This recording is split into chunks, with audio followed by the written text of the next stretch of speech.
Olá, meus irmãos, sejam bem-vindos mais uma vez aqui nas nossas reflexões em Salmos, nossos devocionais semanais. Hoje o Salmo 51, já foram 50, bastante salmo já. Deus permitiu que nós estivéssemos juntos trabalhando cada um deles. Vamos hoje extrair algumas lições relacionadas ao arrependimento. Então olharemos para o Salmo 51, mas precisaremos lembrar daquilo que está relatado em 2 Samuel 11, para que possamos compreender corretamente o contexto em que esse salmo foi escrito. Em 2 Samuel 11, nós lembramos que lá está sendo tratado o adultério cometido por Davi com Batseba e depois, consequentemente, ou em sequência, Davi, para tentar esconder o seu pecado, ele providencia a morte em campo de batalha do seu soldado Urias, que era o marido de Batseba. Então ele comete um adultério e depois acaba cometendo também, para ocultar o primeiro pecado, um assassinato, um homicídio. Aí o profeta Natan, no capítulo 12, repreende Davi.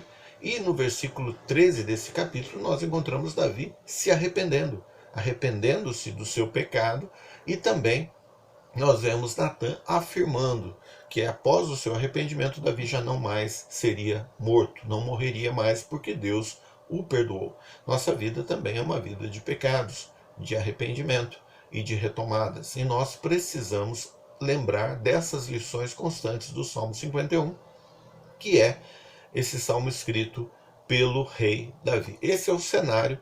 É importante que você vá lá para 2 Samuel, leia esses dois capítulos que foram mencionados, para você ver essa lição e também extrair várias informações importantes que constam, instruções importantes que constam deste texto da palavra de Deus em 2 Samuel.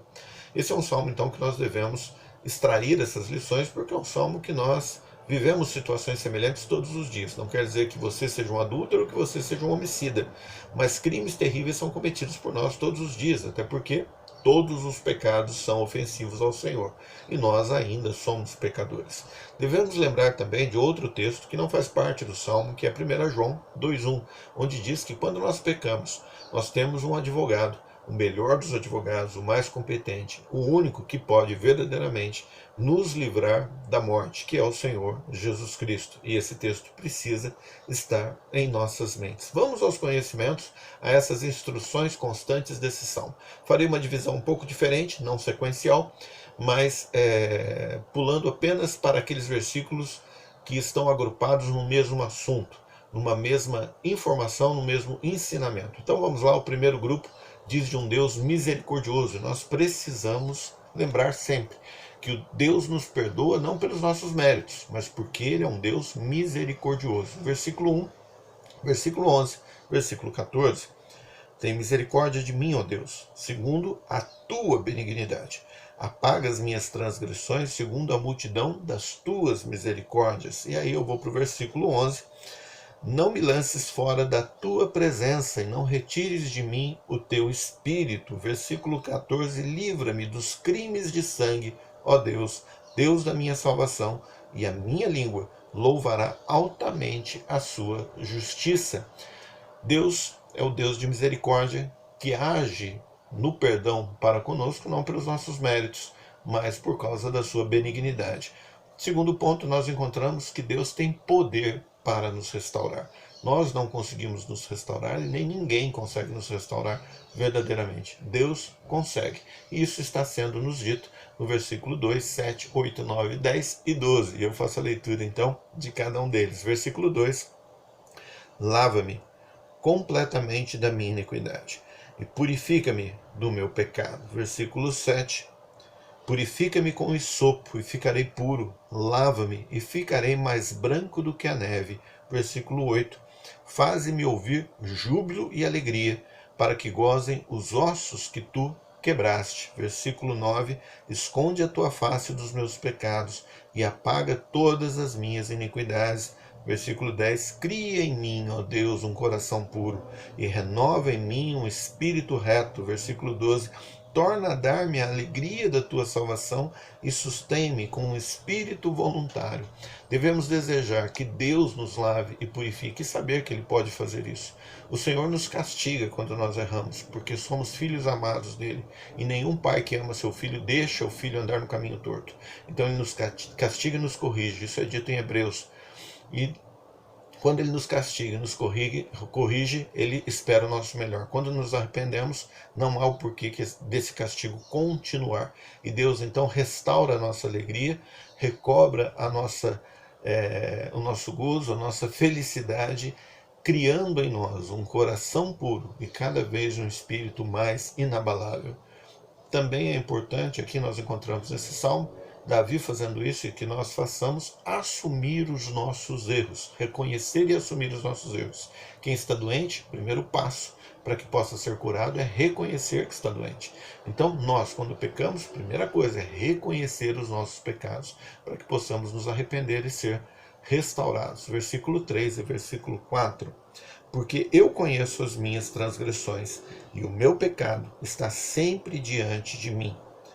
Contra ti somente pequei, e fiz o que é mal à tua vista, para que sejas justificado quando falares, e puro quando julgares. O quarto grupo de textos, ele tem a ver com aquilo que Davi faz muito bem, que nós devemos aprender a fazer: enxergar corretamente a situação em que nós estamos. Não tentar disfarçar ou justificar, mas ver corretamente todos os fatos, tudo o que está ocorrendo quando nós estamos envolvidos numa situação de pecado. Versículo 5, versículo 6. Eis que em iniquidade fui formado, e em pecado me concebeu minha mãe. Eis que amas a verdade no íntimo, e no oculto me fazes conhecer a sabedoria. Eu nasço em pecado, e Deus é justo e correto, e Ele gosta daquilo que é verdade. Versículo 16 e 17. Pois não desejas sacrifícios, senão eu os daria. Tu não te deleitas em holocaustos. Os sacrifícios para Deus são espírito quebrantado, um coração quebrantado e contrito. Não desprezarás, ó Deus. Então nós precisamos enxergar corretamente que Deus, Ele não quer os nossos bens e talentos. Não é isso que Ele está interessado primeiramente. Ele está interessado num coração contrito, num espírito quebrantado. E quando existe um coração contrito, um espírito quebrantado, então as ofertas dos nossos bens e dos nossos talentos a Deus se tornam corretas. Aliás, é isso que é dito para nós nos versículos posteriores. Vamos lá, versículo 17, eu já li. Versículo 19, nesse versículo ele diz quando que essas ofertas de bens e talentos são bem recebidas. 19. Então te agradarás dos sacrifícios de justiça, dos holocaustos e das ofertas queimadas. Então se oferecerão novilhos sobre o teu altar. Então veja que o versículo 16 e 17 diz que Deus não está interessado, em primeiro lugar, naquilo que nós podemos oferecer para Ele, em termos de obra, de bens ou de talentos. Ele está interessado no coração, no espírito de cada um de nós. E quando esse coração e esse espírito é quebrantado, é um coração e um espírito contrito, então essas ofertas de bens e talentos, elas se tornam agradáveis a Deus. Existe a ordem correta. Não adianta apenas os bens e talentos com um coração que não esteja contrito e quebrantado. Então, enxergar corretamente os fatos. 5.